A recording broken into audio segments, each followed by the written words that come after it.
जय हिंद साथियों, अस्सलाम वालेकुम। मंजिल एकेडमी यूट्यूब चैनल पे एक बार फिर से आप सभी का स्वागत है। खैर मकदम करता हूँ आप सभी का। मंजिल एकेडमी यूट्यूब चैनल आपकी जो मंजिल है अभी स्पेशली 26 सितंबर को जो रीट का एग्ज़ाम है उसकी मंजिल तक पहुँचाने के लिए लगातार प्रयासरत है। दोस्तों आज का सेशन बहुत इंपॉर्टेंट सेशन एक बार फिर से मैं आपके लिए लेकर आया हूँ। और आज का सेशन जो कक्षा 9 की बुक है सदाए उर्दू, उसके जो मुश्किल अल्फाज और माने हैं या इमला की दृष्टि से जो भी लफ्ज़ बन रहे हैं हम उनका बहुत डिटेल में और याद करने की पूरी कोशिश करेंगे, जिससे हम अपना पैराग्राफ भी पूरा सॉल्व कर सकें और जो अल्फाज माने वाला सवाल है वो भी सही कर सकें और जो इमला वाला सवाल है वो भी लगभग हम इससे सही कर सकें। तो सेशन को शुरू करें उससे पहले एक ज़रूरी ऐलान आप समाअत फरमाएँ। दोस्तों अनअकैडमी अभी बहुत सारे फ़ीचर प्रोवाइड करवा रही है फॉर लर्नर के लिए। देखो आप फ्री और प्लस वाले दो अपॉर्चुनिटी आपको दी जा रही है। अगर आप फ्री वाले कोई कोर्स ज्वाइन करते हैं तो उसके अंदर आपको लिमिटेड सीट मिलेगी और उसके अंदर लिमिटेड सिलेबस दिया जाएगा और प्रैक्टिस टेस्ट भी बिल्कुल लिमिटेड ही दिया जाएगा। उसके अंदर PDF नोट्स बिल्कुल लिमिटेड दिए जाएंगे और डाउट क्लियरिंग सेशन इसमें नहीं दिया जाएगा दोस्तों। वहीं पे अगर आप प्लस वाला कोई कोर्स ज्वाइन करते हैं तो उसमें आपको कंप्लीट सिलेबस दिया जाता है, अनलिमिटेड प्रैक्टिस टेस्ट दिए जाते हैं, अनलिमिटेड PDF नोट्स दिए जाएंगे और जो डाउट क्लियरिंग सेशन होता है वो इसमें नहीं होता है दोस्तों। और भी बहुत से फ़ीचर आपको प्रोवाइड करवाए जाते हैं, जैसे प्लस वाला जो फ़ीचर है उसमें एक तो आप फेवरेट एजुकेटर से आप पढ़ सकते हैं। इसमें कंप्लीट एग्ज़ाम की प्रिपरेशन करवाई जाती है, रेगुलर डाउट क्लियरिंग सेशन इसमें होता है और आपको पूरा सिलेबस भी करवाया जाता है। इसके अंदर फ्री टेस्ट सीरीज और जो वीकली मॉक टेस्ट का आयोजन होता है वो भी इसमें आपको फैसिलिटीज़ प्रोवाइड करवाई जाती हैं। दोस्तों अगर आपकी कैटेगरी सीटेट है या रीट है या किसी भी स्टेट का टेट एग्ज़ाम है, अगर आप CDP और उर्दू पढ़ना चाहते हैं तो आप मुझे इस नाम पे फॉलो करें, इस नाम से सर्च करें और मुझे फॉलो करें। 27 अगस्त से ये क्लासेस शुरू हो चुकी है और अभी 2-3 दिन से क्लासेस नहीं लग रही है, थोड़ी तबीयत नासाज है इसलिए। तो आप मुझे इस नाम से मकबूल अहमद नाम से category REET CTET state select करके मुझे फॉलो कर सकते हैं। और अगर कोई साथी MP टेट की तैयारी करना चाहता है तो हमारे ये विद्वान साथी हैं, 1 सितंबर से ये बैच शुरू हो चुका है। इन साथियों से आप पूरा कोर्स पढ़ सकते हैं। इसके बाद में जो विशेष ख़ास तौर से जो बात है दोस्तों वो ये है कि अगर आप अनअकैडमी पर कोई कोर्स परचेज़ करना चाहते हैं, अगर आप वहाँ पर मेरा रेफरल कोड यूज़ करते हैं MANZIL10, इस रेफरल कोड को अगर आप यूज़ करते हैं तो आपकी जो फ़ीस का चार्ज है उसका 10% आपको फ्री में डिस्काउंट मिल जाएगा अगर आप मेरा रेफरल कोड यूज़ करते हैं तो। ठीक है, ये तो था ज़रूरी ऐलान। अब शुरू करते हैं आज का सेशन। दोस्तों सबसे पहले तो मैं माफ़ी चाहता हूँ, आपको जो मैंने कक्षा 9 और 10 की जो आपको मुसन्निफ़ और सबक के पाठ जो मैंने कल परसों जो वीडियो अपलोड किया था उसमें डाले थे, वो आपकी जानकारी के लिए बता दूँ दोस्तों कि वो जो सेशन जो बुक है वो पुरानी है। वो अभी सिलेबस में जो 9th और 10 की जो बुक है 8 यानी कि जो कक्षा 9 को हमने जो वीडियो के अंदर सॉल्व किया था एक एक पार्ट, तो वो तो इसी बुक से किया था। लेकिन जो मैंने अभी कल परसों आपको सबक के मुसन्निफ़ और सबक वाला जो वीडियो याद करवाया था उसके अंदर जो मैंने जो पुरानी वाली कक्षा 9 और 10 की बुक है, कक्षा 9 और 10 की पुरानी वाली बुक है, उसके सबक मैंने आपको याद करवा दिए। हालांकि ये हो सकता है उसमें से सवाल भी बन सकता है, इसी से रिलेटेड वो पार्ट हैं आपके। लेकिन अभी जो सेशन चल रहा है पिछले 2 साल से माध्यमिक शिक्षा बोर्ड में, उसमें जो कक्षा 9 और 10 की जो बुक है वो ये चल रही है दोस्तों। कक्षा 9 की जो बुक है उसका नाम है सदाए उर्दू और 10 का नाम है निवाए उर्दू। तो आप थोड़ा सा इस कक्षा 9 की जो मुसन्निफ़ हैं एक बार वापस अच्छे से देख लें, याद कर लें, इसीलिए मैं इसको वापस लेकर आया हूँ दोस्तों। इसके अंदर कुछ पाठ हैं, जैसे सूफ़ी हमीदुद्दीन नागौरी हैं, ये डॉक्टर शाहिदुल हक चिश्ती साहब ने इनके बारे में ये पूरा मजमून लिखा है। खिदमत खल्क़ एक कहानी है जो कि ये तो आपके इसका पाठ मुसन्निफ़ का दिया हुआ ही नहीं है। और मीराबाई ये भी एक पूरा मजमून है, फ़रज़ाना बानो के इनकी जो राइटर हैं फ़रज़ाना बानो, मीराबाई फ़रज़ाना बानो। अब ये देखिए आप इसको याद कर लीजिए कि पूरे पाठ में लगभग मीराबाई के नाम से एक लेडीज़ वाला पाठ है और इसके जो मुसन्निफ़ है वो फ़रज़ाना बानो भी एक लेडीज़ ही हैं। किस्सा हातिम ताई, ये मीर अमन दहलवी हैं, मीर अमन साहब का एक किस्सा है ये हातिम ताई। और सिंदबाद जहाज़ी का एक सफ़र है, ये एक अरबी तर्जुमा है। हकीम अजमल ख़ां, ये डॉक्टर मोइनुद्दीन शाहीन साहब हैं, इनके बारे में लिखते हैं हकीम अजमल ख़ां साहब के। और एहसान का बदला एहसान, ये डॉक्टर ज़ाकिर हुसैन साहब का किस्सा है पूरा, एहसान का बदला एहसान, डॉक्टर जाकिर हुसैन। और मुजाहिद आज़ादी अशफाकुल्ला ख़ान साहब, इनके बारे में भी डॉक्टर मोइनुद्दीन शाहीन, यानी कि इन्होंने देखो मोइनुद्दीन शाहीन साहब हैं, इन्होंने देखो मुजाहिद यानी कि अशफाकुल्ला ख़ान साहब के बारे में भी लिखा है, हकीम अजमल ख़ान साहब के बारे में भी लिखा है, और हरूफ शिनासी और इनकी तरकीब भी इन्होंने कक्षा 9 की जो बुक है इसमें बताई है आपको, मोइनुद्दीन शाहीन साहब ने। तो किस किस के बारे में? हकीम अजमल साहब के बारे में और अशफाकुल्ला ख़ान साहब के बारे में। फिर अगर हम नज़म वाला, वो तो नसर वाला पॉइंट था, अब नसर के बाद में जो नज़म वाला टॉपिक है ये बहुत इंपॉर्टेंट है दोस्तों। हम्द जो नज़म है वो आपके कक्षा 9 में मौलाना इस्माइल साहब मेरठी की शामिल की गई है। जो मनक़बत ख्वाजा गरीब नवाज़ की जो नज़म है वो मुंशी चांद बिहारी लाल सबा ने लिखी है। और आदमी नामा एक नज़म है नज़ीर अकबर आबादी की। और मिट्टी का दिया ये ख्वाजा अल्ताफ़ हुसैन हाली साहब की नज़म है। तराना हिंदी डॉक्टर अल्लामा इकबाल साहब की नज़म है। हिंदू मुसलमान ये तिलोकचंद महरूम की नज़म है, हिंदू मुसलमान तिलोकचंद महरूम की। दोस्तों ये वही तिलोकचंद महरूम हैं जिनको हमने कक्षा 8 में एक नज़म पढ़ी थी, अब्र बहार, ये एक नज़म पढ़ी थी तिलोकचंद महरूम साहब की। और यहाँ कक्षा 9 के अंदर जो है आपके हिंदू मुसलमान के नाम से तिलोकचंद महरूम साहब ने नज़म लिखी है। डॉक्टर APJ अब्दुल कलाम साहब के बारे में जो नज़म लिखी है वो खुदादाद खां मोनिस ने लिखी है, खुदादाद खां मोनिस। और ये क़वाइद जो आपके इसमें है ये तो नहीं पूछा जाएगा आपके, तो ये मोटा मोटी तौर पर एक बार आप देख लें, इसको वीडियो को रोक करके एक बार स्क्रीनशॉट ले लें और अच्छे से याद कर लें। चलिए शुरू करते हैं आज का मोस्ट इम्पोर्टेंट सेशन। दोस्तों कक्षा 9 की बुक आप बहुत ज़्यादा इम्पोर्टेंट है, हर एक चीज़ इसके अंदर ग्रामेटिकल पोर्शन से, पैराग्राफ से, और आपके जो भी सवालात बनेंगे बहुत इंपॉर्टेंट है दोस्तों। कक्षा 9 का ये चैप्टर मैंने बहुत अच्छे से करवाए हैं, आपको किसी दूसरी गाइड से पढ़ने की ज़रूरत ही नहीं अगर ये चीज़ें आपने देख ली अच्छे से। तो ये देखो, ये कौन कौन सी आपके तरकीबी शक्लें सूरतें आपके, ये देखिए कौन सा वर्ड कैसे बनता है, और नून गुन्ना तशदीद, वाव मारूफ, वाव मजहूल, वाव मादुला, वाव अत्फ, या मारूफ, या मजहूल। जो आपको दोस्तों या मारूफ या मजहूल के जो सवाल बनते हैं ना कि भाई 3 मारूफ के दे देंगे और 1 मजहूल का दे देगा, तो ये चैप्टर दोस्तों ये जो लफ्ज़ हैं एक बार आपके मुंह पे चढ़े हुए होने बहुत ज़रूरी हैं, एक बार आपको इनको पढ़ना बहुत ज़रूरी है ताकि आप तुरंत से उस लफ्ज़ को पकड़ लो। अलिफ मकसूरा के ये देखो ये लफ्ज़ हैं, उरूफ़ शमसी, उरूफ़ कमरी, गारंटी के साथ कह रहा हूँ दोस्तों इसमें से एक सवाल बन जाएगा आपको अगर इसको अच्छे से देख लिया, इस चार्ट को, इस पूरे चार्ट को अगर आपने अच्छे से देख लिया उरूफ़ शमसी और कमरी को, तो आपके 1 नंबर तो यहीं पे लिख लो, आप 1 नंबर तो लेके जाओगे। चलिए पहला जो सबक है आपके नसर में वो है डॉक्टर शाहिदुल हक चिश्ती साहब ने लिखा है सूफ़ी हमीदुद्दीन नागौरी साहब के बारे में। और इसका सुल्तानुल तारिकीन एक सवाल बन सकता है, एग्ज़ामिनर उठा सकता है, सुल्तानुल तारिकीन किसका लक़ब है?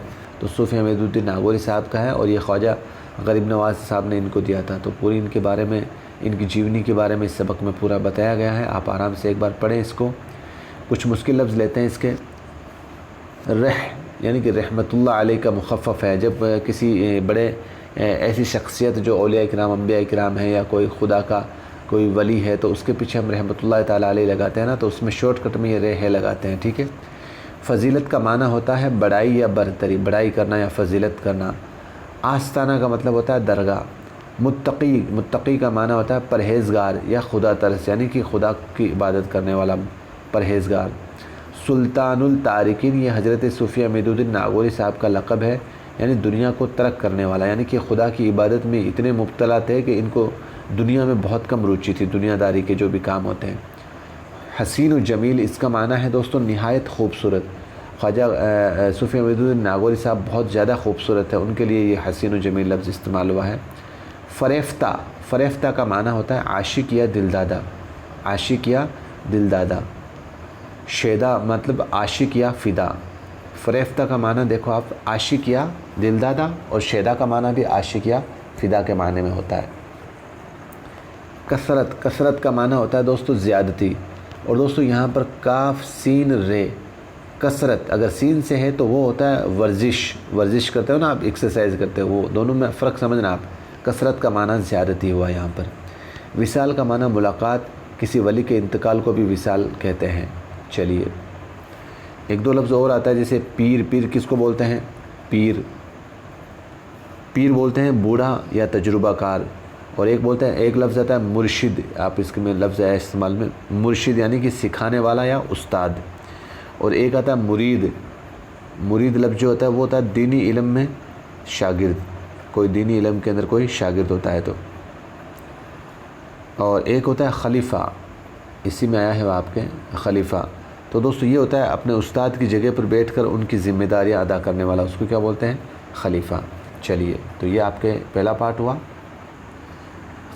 दोस्तों खिदमत खल्क आपके जो दूसरा सबक है कक्षा 9 के अंदर, ये एक तरह से एक कहानी है एक बादशाह की। आपको याद होगा जब वो कहीं पे जाता है तो एक बूढ़ा वो है कोई फल का पौधा जो है वो लगा रहा होता है। तो वो कहता है कि अगर ये मेरे जीते जी लग गया तो मैं इसका मतलब टैक्स वगैरह वसूल वगैरह माफ़ कर दूँगा। ये इस तरह का से पूरी कहानी है।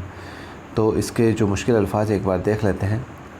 दरख्त का माना हो गया पेड़, मुल्क का माना हो गया वतन, इत्तफ़ाक़ का माना हो गया अचानक, वाक़या का माना हो गया किस्सा, इनाम का माना हो गया तोहफ़ा, फ़ौत होना का माना हो गया मर जाना, और ज़ईफ़ी का माना हो गया बुढ़ापा, और लाजवाब यानी कि जिसका कोई जवाब ना हो। ये तो बिल्कुल इजी था क्योंकि कहानी भी बहुत आसान लफ्ज़ों में थी, तो ज़्यादा मुश्किल अल्फाज नहीं है इसमें।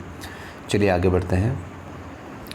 अगला सबक है दोस्तों आपके मीराबाई के नाम से हैं। और सभी मैंने बता दिया कि इस सबक में एकमात्र जो आपके मुसन्निफ़ा है जो लेडीज़ हैं वो फ़रज़ाना नाम है, फ़रज़ाना। इन्होंने मीराबाई के बारे में अच्छे से इस चैप्टर के अंदर नज़र डाली है, तो आप भी पढ़ना, इसको बहुत अच्छा सबक है। मीराबाई बहुत अच्छी शायरा भी थी और कशन भक्त थी। ये इन्होंने मतलब ये अपने शोहर से अलग हो गई थी, शोहर ने इसको छोड़ दिया था, फिर आखिर में वो माफ़ी मांगता है। ये पूरी तरीके से कहानी है।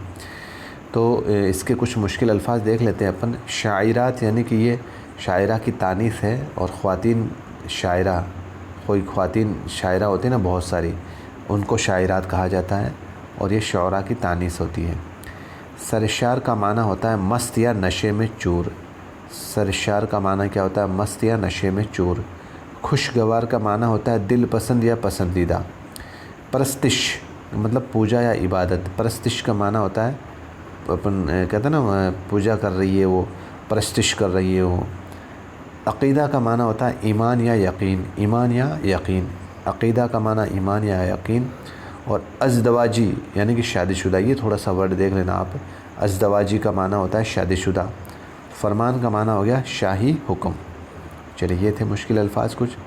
ऑब्जेक्टिव टाइप के सवालात हैं, मैं करवा चुका हूँ आपको, वीडियो पूरी पड़ी है, पूरी प्लेलिस्ट देख लेना आप आराम से। सबक दोस्तों अगला है आपके मीर अमन। बहुत प्यारा किस्सा है, आपको पढ़ना चाहिए दोस्तों मीर अमन। और वैसे भी मीर अमन के जो किस्से हैं बहुत ही प्यारे होते हैं। इसके अंदर आपने पढ़ा होगा कि एक नौफल नाम का जो बादशाह होता है वो हातिम को पकड़ने के लिए 500 अशरफियों का इनाम रखता है। और फिर वो एक बूढ़ा जो बेचारा लकड़ियाँ तोड़ता है, वो ज़बरदस्ती उसको साथ लेकर वो चलता है हातिम के, मुझे बादशाह के पास ले चल, तुझे 500 अशरफियाँ मिल जाएगी। ये इस तरीके से पूरा ज़िक्र इसमें किया गया है, तो आप एक बार इसको पढ़ना दोस्तों। इसके कुछ मुश्किल अल्फाज हैं, हम वो देख लेते हैं एक बार। असबाब यानी कि असबाब जो है उसका माना है सामान। कुर्क करना यानी कि ज़ब्त करना, यानी कि हातिम की जो संपत्ति थी उसको कुर्क कर दिया यानी कि ज़ब्त कर दिया। बईद का माना होता है दूर। बईद का माना दूर, बईद का मुतज़ाद करीब, ठीक है। और मन्नत का माना होता है खुशामद। और सखावत का माना होता है फ़याज़ी। सखावत का क्या माना होता है दोस्तों? फ़याज़ी। सखावत का क्या माना होता है? फ़याज़ी, यानी कि खुले दिल का होना। फ़याज़ी का माना क्या होता है? खुले दिल का होना। मुनादी का माना ऐलान करना। और जुस्तजू इसका माना होता है तलाश। जुस्तजू तलाश। तो तुरंत यानी कि फ़ौरन, तुरंत का मतलब होता है फ़ौरन। क़ियाफ़ा, क़ियाफ़ा लगाना यानी कि अंदाज़ा लगाना। क़ियाफ़ा यानी कि अंदाज़ा लगाना। दरेग, दरेग का माना होता है इनकार या तामुल। इनकार या तामुल, दरेग। नाम आवरी, नाम आवरी का माना होता है शोहरत।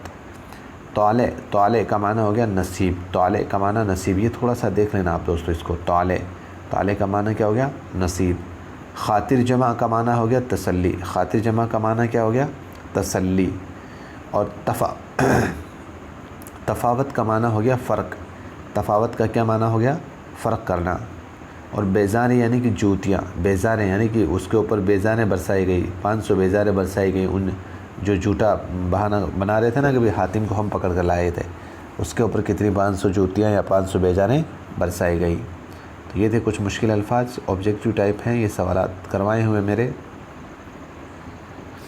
अगला सबक है दोस्तों आपके सिंदबाद जहाज़ी का एक सफ़र है, और ये एक सफ़रनामा है आपके दोस्तों, सफ़रनामा। इसके अंदर एक जो है अमीर इंसान जो कि भटक जाता है रास्ते में, और फिर वो मतलब कितनी मुश्किल से वो सोने जवाहरात लेकर आता है, वो पूरी इस कहानी में ज़िक्र किया गया। आप आराम से पढ़ना इसको एक बार। तो इसके कुछ मुश्किल लफ्ज़ हैं, जैसे एक तो है सियाहत। सियाहत का माना होता है मुख्तलिफ़ मकामात की सैर करना। सियाहत का माना क्या है? मुख्तलिफ़ मकामात की सैर करना। और जज़ीरा यानी कि समुंदर से जो गिरी हुई ज़मीन है ना, जैसे ये ज़मीन है और ये चारों तरफ से समुंदर से गिरी हुई है, तो ये जो शख्स था ये तिजारत करने के लिए जाते थे, तो ये इस समुंदर को पार करके यहाँ पर तिजारत करने जाते थे ये, तो उसको बोलते हैं जज़ीरा। साहिल का मतलब होता है दरिया का किनारा। पनाह लेना, जान बचाना, और जान में जान आना, इत्मीनान होना। ये तो आसान है दोस्तों। राहत का माना होता है आराम। तदबीर का माना होता है हिकमत, सोचना और जतन। हिकमत, सोचना और जतन। ठीक है, ये कुछ मुश्किल अल्फाज थे, आसान ज़बान में थी ये पूरी जो कहानी का तर्जुमा है। चलिए आगे बढ़ते हैं। अगला सबक है दोस्तों आपके हकीम अजमल खान। डॉक्टर मोइनुद्दीन शाहीन साहब ने इनकी बायोग्राफ़ी लिखी है, कैसी शख्सियत थी, इनके बारे में पूरा डिटेल में लिखा है आपको। इनको मोहब्बत वतन भी कहा जाता है। मोहब्बत वतन यानी कि वतन से मोहब्बत करने वाले थे, और बहुत ही मतलब जब अंग्रेज़ों के ख़िलाफ़ संघर्ष की कहानी हो या देश को आज़ाद कराने की कहानी हो, गांधी जी के साथ मिलकर अपने देश को आज़ाद कराने के लिए संघर्ष करना हो, इन सब में बहुत आगे थे। ये पूरी स्टोरी है इनके बारे में। तो इनके कुछ मुश्किल अल्फाज देख लेते हैं इस सबक से अपन। माया नाज यानी कि फ़ख्र नाज का सबब, गर्व है। माया नाज थे ये हमारे देश के, जिस पे हम गर्व कर सकते हैं, जिन पे अपन फ़ख्र कर सकते हैं। ठीक है ना। मुजाहिद यानी कि कोशिश करने वाला या जान फ़िशानी करने वाला, यानी जान को कुर्बान करने वाला मुजाहिद। सरगर्म अमल यानी कि हर वक्त या हमा वक्त कोशिश करने वाला। सरगर्म अमल यानी कि हमेशा या हर वक्त कोशिश जो इंसान करता है उसको बोलते हैं सरगर्म अमल। और गुनागो का मतलब होता है तरह तरह की या रंग बिरंगी। गुनागो का मतलब होता है तरह तरह की या रंग बिरंगी। तिब का माना होता है हिकमत या इलाज या मुआलजा का इल्म। जो आपके ये होता है ना तिब तबीब जिसको बोलते हैं आपके। तबीब यानी कि डॉक्टर, हकीम, वैद या मुआलिज इलाज करने वाला, यानी कि जो आपके वेद होता है ना, वेदों के बारे में जानकारी वाला, इलाज करने वाला, देसी इलाज करने वाला। तो बर्र सग़ीर का मतलब होता है छोटा, आपके बड़ा अज़म मिजाजन पाकिस्तान और भारत। ठीक है, छोटा बड़ा अज़म मिजाजन पाकिस्तान और भारत। चलिए, पेशतर यानी कि अक्सर या ज़्यादातर। पेशतर यानी कि अक्सर या ज़्यादातर। मुआलिज यानी कि इलाज करने वाला। हकीम, वैद या तबीब। हकीम, वैद या तबीब। मुआलिज उसको बोलते हैं इलाज करने वाला। पेश रफ्त का माना होता है काबू या बस। पेश रफ्त का मतलब होता है काबू, बस, कारगर वगैरह। कारगर वगैरह, काबू, बस या कारगर वगैरह। पेश रफ्त। थोड़े से इसके मुश्किल लफ्ज़ हैं दोस्तों इसमें, अब क्या करें, हैं तो हैं। इस सबक को थोड़ा सा आप पढ़ लेंगे तो थोड़ा सा इजी महसूस करेंगे। तादम हयात यानी कि ताज़गी, ता ज़िंदगी। ता दम हयात का माना हो गया ता ज़िंदगी या उम्र भर या ज़िंदगी तक। ठीक है। चलिए, मुंतकिल का माना होता है एक जगह से दूसरी जगह जाना। मुंतकिल का माना क्या हो गया? एक जगह से दूसरी जगह जाना। मुआशी बदहाली का मतलब होता है बसर औकात में औकात से मुतालिक कमी या कमज़ोरी या गरीबी, यानी कि मुआशी बदहाली की जिसकी आर्थिक स्थिति कमज़ोर होती है ना, उसके बारे में लिखते हैं मुआशी बदहाली। मुस्तहकिम। मुस्तहकिम का माना होता है पक्का, मज़बूत या सख्त या अटल। मुस्तहकिम यानी कि पक्का, मज़बूत, सख्त या अटल। चलिए, तकरीम का माना होता है इज़्ज़त करना या ताज़ीम करना या अदब करना। तकरीम, इज़्ज़त करना, ताज़ीम करना, अदब करना। कोशां, कोशिश करने वाला। कोशां, कोशिश करने वाला। इत्तेहाद थोड़ी तबीयत नासाज है, लेकिन थोड़ा आपका सेशन लेना भी बहुत ज़रूरी है। इत्तेहाद का माना होता है यगानिगत, मिलाप, दोस्ती या एकाव। जो आपके मिलाप दोस्ती वगैरह होती है ना, इत्तेहाद यानी कि मेल जोल, आप यूँ समझे इत्तेहाद मेल जोल होना या दोस्ती निभाना, एकता करना। इसी तरीके से दोस्तों आता है इनफिरादी, यानी कि शख्सी, ज़ाती या किसी शख्स की ज़ात से मखसूस। हम नवाई, हम आहंग, हम आवाज़ या हम सफ़ीरनामा। हम आवाज़ या हम सफ़ीरनामा, ठीक है, हम नवाई। तो ये थोड़े मुश्किल लफ्ज़ थे दोस्तों, एक बार और देखना आप, एक बार और इसको। अगला सबक दोस्तों बहुत ही इम्पोर्टेंट है, डॉक्टर ज़ाकिर हुसैन साहब का एक मज़मून है, आप एहसान का बदला एहसान। बहुत प्यारा मज़मून है और इनके बारे में आप थोड़ा सा इनके बारे में भी पढ़ लिया करें दोस्तों। इनकी बायोग्राफ़ी से लेकर भी सवाल पूछा जा सकता है, ठीक है। तो एहसान का बदला एहसान, आपने ये चीज़ पढ़ी होगी, जब वो एक आपके घोड़ा होता है, इसकी जान बचाता है उस सेठ की, और फिर वो उसको दाना पानी नहीं देता, फिर वो मंदिर में जाकर घंटा बजाता है, वो पूरी स्टोरी इसके अंदर है दोस्तों। तो आप पढ़ना इसको एक बार। मुश्किल अल्फाज देख लेते हैं इसके। नेक का माना होता है अच्छा भला, आप सभी जानते हैं। फ़रेब का माना होता है धोखा, ज़्यादती, जुल्म या ज़बरदस्ती। तिजारत, कारोबार। गर्ज़ का माना होता है मकसद या तलब। गर्ज़ का माना क्या होता है? मकसद या तलब। और साइज़ का माना होता है घोड़े की देखभाल करने वाला। साइज़ का माना क्या होता है? घोड़े की देखभाल करने वाला। साइंस, अगर नून गुना लग गया यहाँ पर तो साइंस हो जाएगा वो, तो वो लफ्ज़ अलग हो जाएगा। घोड़े की देखभाल करने वाले को क्या बोलते हैं? साइज़। शेर, शेर का माना क्या होता है? 16 छठा नग या 80 तोले का वज़न, यानी कि 933 ग्राम को क्या बोलते हैं अपन? एक शेर बोलते हैं। क्या बोलते हैं? एक शेर। चलिए, अपाहिज का माना आप सभी जानते हैं, जिस्मानी तौर पर बेकार या नकारा। अस्तबल, जहाँ घोड़े को रखे जाते हैं। फरियादी यानी इंसाफ चाहने वाला। ताजिर यानी तिजारत करने वाला। और एहसान यानी नेकी, भलाई या अच्छा सलूक, ठीक है। चलिए आगे बढ़ते हैं दोस्तों। अगला सबक है आपके मुजाहिद आज़ादी, यानी कि अशफ़ाक़ुल्लाह ख़ान साहब। बहुत ही ऐसी हमारे इस देश की ऐसी शख्सियत जिन्होंने इस देश को आज़ाद कराने के लिए अपनी जान की कुर्बानी दी। और इनकी पूरी बायोग्राफ़ी राम प्रसाद बिस्मिल के साथ उनका दोस्ताना अंग्रेज़ों से कैसे वो लूट मार करी, वो पूरा ज़िक्र आपको इसमें देखने को मिलेगा। और दोस्तों इनका एक बड़ा प्यारा शेर है, आपके इसी सबक में दिया हुआ है कि ये झगड़े, ये बखेड़े मेट कर आपस में मिल जाओ। ध्यान से सुनना दोस्तों, ये देखो आज के वर्तमान की जो परिस्थितियाँ, उसके अनुसार बहुत प्यारी लाइन है, वो पहले ही बोल कर गए हैं। वो लिखते हैं कि ये झगड़े और ये बखेड़े मेट कर आपस में मिल जाओ। ये झगड़े, ये बखेड़े मेट कर आपस में मिल जाओ। ये तफरीक अब से है, ये तफरीक अब से है। ये तफरीक यानी कि ये जो तफरीक है, ये तफरीक का मतलब ये जो जुदाई है आप दोनों के बीच में, ये जो अलगाव है, ये अब से है, यानी कि ये कमी है। ये अब से क्या कमी है? क्या आपकी जुदाई है?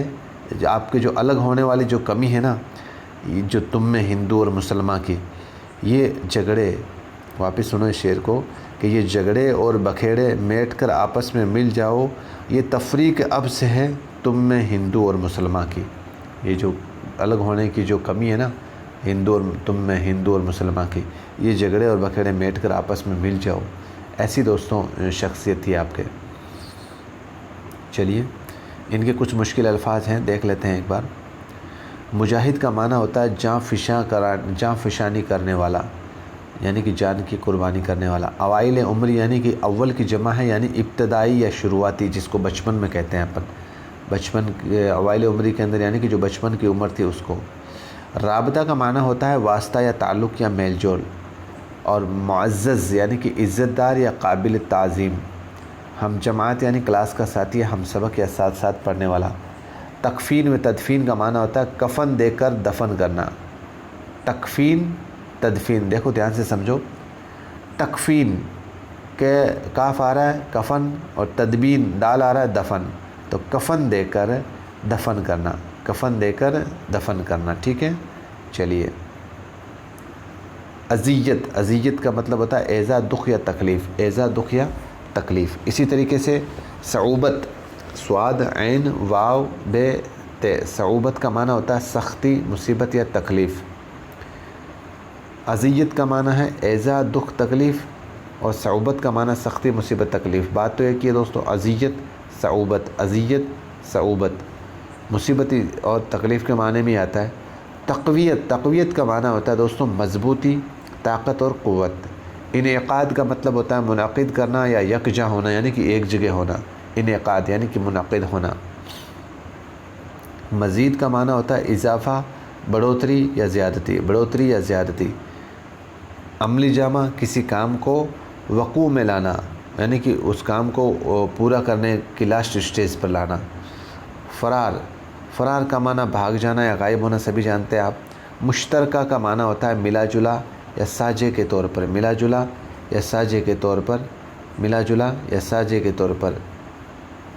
जल्लाद का माना होता है फांसी देने वाला या जालिम या बेरहम। इतिहाद का मतलब होता है यगानियत और या मेलजोल या मिलाप। इतिहाद कर लो यानी कि मेलजोल बढ़ा लो आपस के अंदर। ठीक है दोस्तों, चलिए और हैं एक दो लफ्ज़ देख लेते हैं अपन। गुजारिश यानी कि दरख्वास्त करना या अर्ज़ करना, और शहीद यानी कि कुर्बान होने वाला, हक़ व सदाकत पर फ़िदा होने वाला शहीद, आप जानते हैं। जस्द खाकी यानी कि मिट्टी से बना हुआ जिस्म, ये थोड़ा सा याद कर लेना दोस्तों, जस्द खाकी यानी कि मिट्टी से बना हुआ जिस्म। चलिए तो दोस्तों आपके कक्षा 9 की जो बुक्स थी उसके जो ख़ास जो आपके नस्र वाला टॉपिक है वो हम क्लियर कर चुके हैं। अब हिस्सा नज़म वाला टॉपिक है, बहुत इंपॉर्टेंट है दोस्तों आपके एग्ज़ाम के पॉइंट ऑफ व्यू से।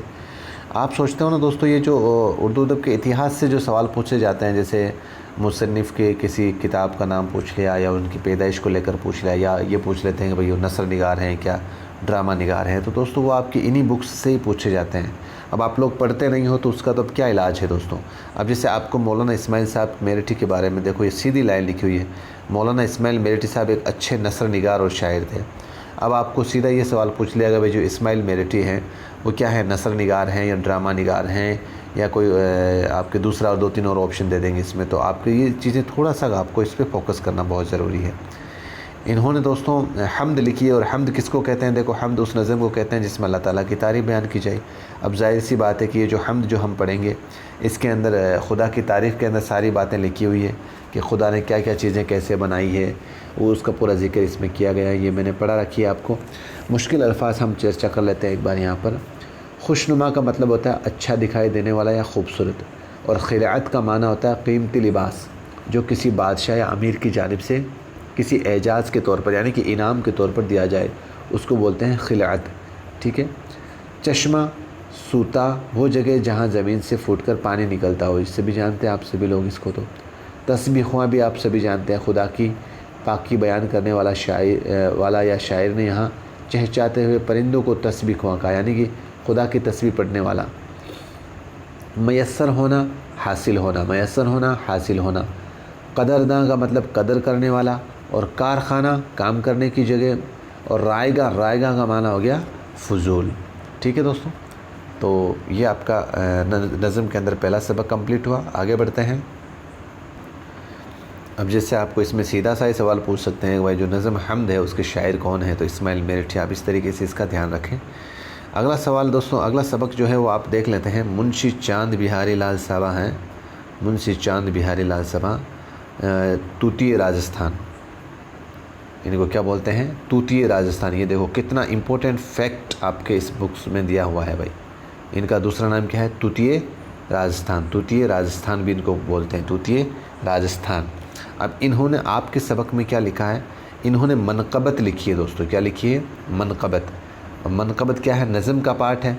और मनक़बत क्या होती है, जो मज़हबी लोग होते हैं, जो मतलब आपके आलिम आपके अल्लाह वली होते हैं ना, जो अल्लाह के वली होते हैं, जो आपके मज़हब को बहुत ज़्यादा मानने वाले लोग होते हैं, उन लोगों के ऊपर कोई भी जो शायरी लिखी जाती है उसको मनक़बत बोलते हैं। उसको क्या बोलते हैं, मनक़बत बोलते हैं।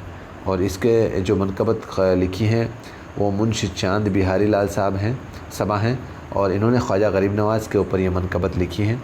तो इनके बारे में दोस्तों, ख्वाजा गरीब नवाज़ साहब के बारे में जो भी बातें आप बहुत जगह और भी पढ़ते हो, कहाँ आए, कैसे आए, किस तरीके से, वो पूरा इसके अंदर क्या क्या इनकी हिकमतें हैं, इनके रोज़े पर किन लोगों की हाज़िरी होती है, और जो गरीब नवाज़ इनको लक़ब दिया गया वो सब चीज़ें आप इसमें पढ़ते हैं। मुश्किल अल्फाज देखें तो दोस्तों मनक़बत वही होता है कि भाई वो नज़म जो बुज़ुर्गान दीन की तारीफ़ में कही जाए। हाजत रवा यानी कि ज़रूरत पूरी करने वाला। हाजत रवा का माने क्या है? ज़रूरत पूरी करने वाला। मुश्किल कुशा मुश्किल को आसान करने वाला। और मद्दुआ का मतलब होता है मकसद या ख्वाहिश। मद्दुआ का माना हो गया मकसद या ख्वाहिश। रोज़ा का माना हो गया मकबरा। पारसा का माना हो गया नेक या परहेज़गार। इल्तिजा यानी कि मन्नत गुजारिश। इल्तिजा का माना मन्नत करना या गुजारिश करना। गरीब परवर यानी कि गरीबों को पालने वाला। खल्क का मतलब दुनिया के लोग। खल्क का मतलब दुनिया के लोग। और लक़ब वो नाम जो किसी ख़ास मिदह के असबाब के सबब इस्तेमाल हो। तो गरीब नवाज़ का जो लक़ब है, ये जो गरीब नवाज़ है ये ख्वाजा मोइनुद्दीन चिश्ती का एक लक़ब है। और जज़ा का मतलब होता है सवाब या इनाम। सवाब या इनाम। चलिए ये आपके कुछ मुश्किल अल्फाज थे इस नज़म के। इस पार्ट में से 2 इम्पोर्टेंट सवाल और हैं दोस्तों, जैसे ये बुज़ुर्गान दीन की तारीफ़ में कही जाने वाले नज़म को क्या कहते हैं? हमद कहते हैं, नात कहते हैं, मनक़बत कहते हैं, मिदह कहते हैं। तो इसका राइट आंसर मनक़बत हो जाएगा। और एक लफ्ज़ बरआना का क्या माना है? बरआना का मतलब पूरा होना। इसका माना क्या है? पूरा होना। तो आप ध्यान देना, इस बात को गलत मत कर देना। बरआना का मतलब पूरा होना होता है। चलिए अगला सबक दोस्तों, आपकी जो नज़म है वो नज़ीर अकबर आबादी साहब की है और उस नज़म का नाम है आदमी नामा। अब बहुत इंपॉर्टेंट फैक्ट इसमें छुपे हुए हैं इसकी बायोग्राफ़ी में। आपके नज़ीर अकबर साहब की बायोग्राफ़ी अगर आप पढ़ेंगे तो 1 नंबर का सवाल सीधा एग्जामिनर यहीं से उठा सकता है कि भाई जो अवामी शायर है, अवामी शायर किसको कहा जाता है? तो आप ज़ाहिर सी बात है कि नज़ीर अकबर आबादी को क्या कहा जाता है? अवामी शायर कहा जाता है। तो ये दोस्तों आप बिल्कुल इसका और इनका तखल्लुस भी पूछ सकते हैं। नज़ीर अकबर आबादी का तखल्लुस जो है वो नज़ीर है। तो ये बेसिक बातें हैं। और इनकी जो देखो ये सीधी ये 5 लाइनें दे दी इन्होंने। ये 5 लाइनें ये कितनी हैं? 1 2 3 4 5 लाइनें। अब ये पूछ लेंगे कि भाई ये जो नज़म लिखी गई है ये किस हैयत में लिखी गई है? तो 5 लाइनें हैं तो 5 मुखम्मस हैयत में लिखी गई है। अगर 6 होती तो मुसद्दस हो जाती, अगर 8 होती तो मुसब्बत हो जाती। इसका भी ध्यान रखना आप। तो इसके अंदर आदमी नामा यानी कि इन्होंने पूरी दुनिया के अंदर जो भी बादशाह हैं, मुफलिस हैं, बेनवा हैं, वो सब आदमी हैं। आदमी के बारे में इन्होंने पूरा डिटेल के अंदर इस नज़म के अंदर बताया है। तो चलिए कुछ मुश्किल अल्फाज देखते हैं इसमें। मुफलिस का माना सभी जानते हैं आप लोग, गरीब। और गदा का माना होता है फ़कीर या भिखारी के माने में आता है ये भी। ज़रदार का माना होता है मालदार। ज़रदार का मालदार। ज़रदार का मालदार। बेनवा बेसामान या फ़कीर। तो आपके ज़रदार का आपके मीनिंग में वो मुतज़ाद भी हो गया फ़कीर। और नात यानी बख्शिश, माल और दौलत या लजीज़ चीज़। नेमत है, सॉरी नेमत है ये। नेमत का मतलब हो गया बख्शिश या माल और दौलत, लजीज़ या चीज़। यहाँ का माना हो गया यहाँ। ख्वामख्वा यानी कि ज़बरदस्ती या बेवजह। नक़ीब का माना होता है ख़बर देने वाला। नक़ीब का माना ये थोड़ा सा इंपॉर्टेंट है दोस्तों, इसको थोड़ा सा अंडरलाइन कर लेना। नक़ीब का माना क्या होता है? ख़बर देने वाला, बादशाहों की सवारी के आगे आगे आवाज़ लगाने वाला। कहार का माना होता है पालकी उठाने वाला। कहार का माना क्या हो गया? पालकी उठाने वाला। एक मोस्ट इम्पोर्टेंट सवाल बनने की संभावना रहती है वो दोस्तों नज़ीर अकबर आबादी का जो असल नाम है, ये बहुत तगड़ा कन्फ्यूज़न करता है। नज़ीर अकबर आबादी का जो असल नाम है वो दोस्तों वली मोहम्मद है। ये ध्यान रखना आप। असल नाम क्या है इनका? असल नाम वली मोहम्मद है। तो आप इसमें गलत मत कर देना, कभी पूछ भी ले एग्जामिनर इसमें से सवाल, क्योंकि ये आप पूछते हो सर ये तो सिलेबस से आउट था ये सवाल। तो सिलेबस से आउट कैसे था भाई? माध्यमिक शिक्षा बोर्ड की बुक से था ये सवाल। तो इन चीज़ों का आप थोड़ा सा ध्यान रखना है ना। चलिए अगला सबक दोस्तों बहुत ही इम्पोर्टेंट, ख्वाजा अल्ताफ़ हुसैन हाली साहब, जिसको हमने अभी कक्षा 8 की बुक्स में इनकी एक नज़म पढ़ी थी, औरतों का दर्जा। औरतों का दर्जा। और यहाँ पर ये दोस्तों नज़म लेकर आए हैं। इस नज़म का नाम है मिट्टी का दिया। मिट्टी का दिया। तो अल्ताफ़ हुसैन हाली साहब जो कि बहुत ही मशहूर उर्दू अदब के नज़म निगार हैं, और इनकी एक यहाँ पर मुसद्दस मद्दो जज़र इस्लाम ये सर सैयद अहमद साहब से मुलाकात करके इन्होंने लिखी थी। तो दोस्तों इनकी जो नज़म है मिट्टी का दिया, इसके अंदर भी इन्होंने एक बुढ़िया का ज़िक्र कर रहे हैं कि भाई एक बुढ़िया है जो जैसे ही अंधेरे का वक्त हुआ तो वो उस जो सड़क है उसके ऊपर दिया जला कर रख देती थी। और ये दिया जो है वो जो शहरों का जो बड़े बड़े महलों के अंदर जो आपके मोमबत्तियाँ वगैरह लगाते हैं ना, उनसे कहीं बेहतर, इस तरह का ज़िक्र इसमें किया गया है। तो मुश्किल अल्फाज देख लेते हैं। छटपटे का वक्त यानी कि शाम का वक्त। छटपटे का वक्त मतलब शाम का वक्त। और सरे राह यानी कि रास्ते में या राह में। और राहगीर रास्ता चलने वाला। झाड़ का माना होता है मशाल या फ़ानूस। मशाल या फ़ानूस जो मशाल जलाते हैं ना अपन, वो फ़ानूस। और ये फ़ानूस का मतलब होता है लालटेन। फ़ानूस का माना क्या होता है? लालटेन। और सुर्ख रू का मतलब होता है कामयाब। और आफ़ाक़ का मतलब उफ़्क़ की जमा है दुनिया। आफ़ाक़ का माना क्या होता है दोस्तों, ये ध्यान रखना थोड़ा सा, ये इंपॉर्टेंट है। अफ़्क़ का अफ़्क़ से बना है आफ़ाक़, उफ़्क़ से बना है आफ़ाक़। और इसकी जमा क्या होगी? आफ़ाक़। और इसका मीनिंग क्या हो गया? दुनिया। अफ़्क़ का माना क्या हो गया? दुनिया। रहनुमा रास्ता दिखाने वाला। और मल्लाहू यानी कि नाव चलाने वाले, मल्लाह की जमा हो गई है। क्लियर है दोस्तों? चलिए आगे बढ़ते हैं।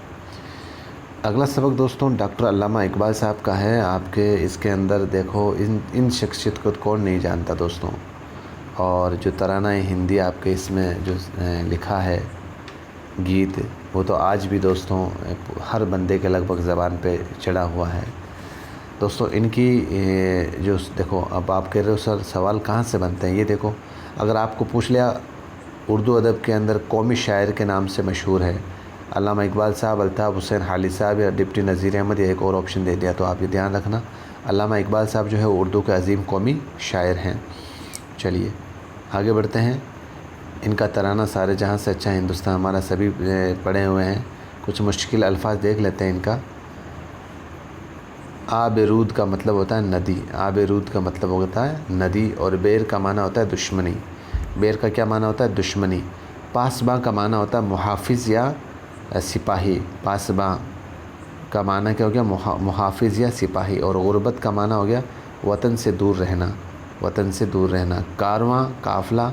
और मुहर्रम यानी वाकिफ़कार। महरम, सॉरी महरम है ये, मुहर्रम नहीं है। मुहर्रम तो वो चाँद का महीना होता है। महरम का मतलब होता है वाकिफ़कार। और नहा का माना होता है दोस्तों छुपा होना। और तराना का माना होता है गीत। ठीक है दोस्तों, आगे बढ़ते हैं। अगला दोस्तों आपके सबक में है तिलोक चंद महरूम साहब की नज़म है हिंदू मुसलमान। बहुत ही प्यारी नज़म है, हिंदू मुसलमान को जोड़ने वाली नज़म है, आपस में भाई भाई कहने वाली नज़म है। और दोस्तों ये तिलोक चंद महरूम वही हैं जिन्होंने अब्र बहार नाम से हमने जो नज़म पढ़ी थी कक्षा 8 के अंदर। तो इसकी जीवनी तो आप आराम से पढ़ लेना एक बार। और हिंदू मुसलमान तफरीक कैसी कैसी लड़ाई, ये सब मतलब आपस में एक जो हिंदू और मुसलमानों को जोड़ने का काम इस नज़म में किया गया है। मुश्किल अल्फाज देख लेते हैं। तफरीक का माना होता है दोस्तों फ़र्क करना। और कार नुमाया का मतलब वो काम जिससे सब वाकिफ़ हों, बड़ा और तारीफ़ के काबिल काम हो, कार नुमाया। और मस्कन का माना होता है रहने की जगह। गुलिस्तान का माना बाग। सरज़मीन का मतलब होता है ज़मीन या वतन। यकजा का माना होता है एक जगह। और सो दो ज़ियाँ उन्हें फ़ायदा व नुकसान। सो दो ज़ियाँ का मतलब होता है फ़ायदा और नुकसान। ना इत्तफ़ाक़ी मेल जोल ना होना या इख्तिलाफ़ पैदा होना आपस में। आज़ार जाँ का मतलब होता है जान का दुख। कामरानी यानी कि कामयाबी। कामरानी का मतलब हो गया कामरानी। और आज़ार जाँ ये थोड़ा देख लेना दोस्तों, जान का दुख, जान का दुख। ठीक है, चलिए आगे बढ़ते हैं। आपके आखिरी जो नज़म निगार हैं वो है खुदादाद खां मोनिस। खुदादाद खां मोनिस दोस्तों एक ऐसी शख्सियत और जिनको मतलब बहुत कम लोग जानते हैं। और इनकी जो सबसे बड़ी उपलब्धि है, ये लाइन देख लो आप, हुकूमत राजस्थान के शफ़ा खानों में जो मेडिकल रिकॉर्ड्स की जो तैयारी का जो मंसूबा है वो आप ही का बनाया हुआ है। और कितनी बड़ी शख्सियत होगी दोस्तों। आज जो राजस्थान स्टेट के अंदर जो मेडिकल रिकॉर्ड है, उनको जो तैयारी करने का जो मंसूबा है वो आप ही का बनाया हुआ है। वो कौन है? खुदादाद खां मोनिस है दोस्तों। ये ऐसी शख्सियत हैं और ये आरएस से रिटायर्ड शख्सियत हैं। आप इनके बारे में आराम से पढ़ना। और इन्होंने जो नज़म लिखी है वो डॉक्टर एपीजे अब्दुल कलाम साहब के बारे में लिखी हैं। और इनके बारे में तो दोस्तों जितना लिखा जाए उतना ही कम है। एक ऐसी शख्सियत, इस देश को मिसाइल मैन जिनको कहा जाता है, तो एपीजे अब्दुल कलाम साहब के बारे में ये पूरी नज़म है। कुछ मुश्किल अल्फाज देख लेते हैं इसके। तकदीर का माना किस्मत नसीब। और गुरबत का माना गरीबी और मुफलिसी है दोस्तों। गुरबत का माना गरीबी और मुफलिसी। जहाँ का माना दुनिया। नातवा का माना कमज़ोर। सलीका का माना होता है ढंग या तमीज़। दोस्तों एक लफ्ज़ आया ना अभी, ये गरबत, आपके ये गरबत, इसका एक मीनिंग आता है वतन से दूर रहना। वतन से दूर रहना, वतन से दूर रहना। तो ध्यान देना, ग़रबत का माने में या तो ये दिया हुआ होगा या ये दिया होगा, दोनों के अंदर, ये दोनों एक साथ नहीं दिए हुए होंगे, ये ध्यान रखना आप, ठीक है। अगर दिया होगा तो इसके ऊपर या तो गैन के ऊपर पेश दिया हुआ होगा, गुरबत, इसका असली माना यही है दोस्तों, ठीक है, और वो ग़रबत के माने में आता है। चलिए दोस्तों, तो ये कक्षा 9 की आपकी जो बुक है उसके जो मोस्ट इम्पोर्टेंट मुश्किल अल्फाज माने की दृष्टि से और इम्पोर्टेंट फैक्ट की दृष्टि से मैंने आपको रिवीजन करवा दिया है। कैसा लगा ये सेशन? अपना कीमती सुझाव या राय जो भी जैसा भी आपको लगा है दोस्तों, ज़रूरी नहीं आप अच्छा ही लगा हो, अगर आपको बुरा भी लगा हो तो जब तक आप बताएंगे नहीं दोस्तों तो हम उसको कैसे शेयर करेंगे, उसमें कैसे सुधार करेंगे उसको। तो दोस्तों मेरी आपसे गुजारिश है कि आपको कैसा लगा सेशन आप कमेंट में लिखना ज़रूर, और इसमें अगर गुंजाइश की दरख्वास्त है तो हम करेंगे इंशाल्लाह और बेहतर करने का प्रयास करेंगे। अगर आप बताएंगे नहीं तो कैसे करेंगे।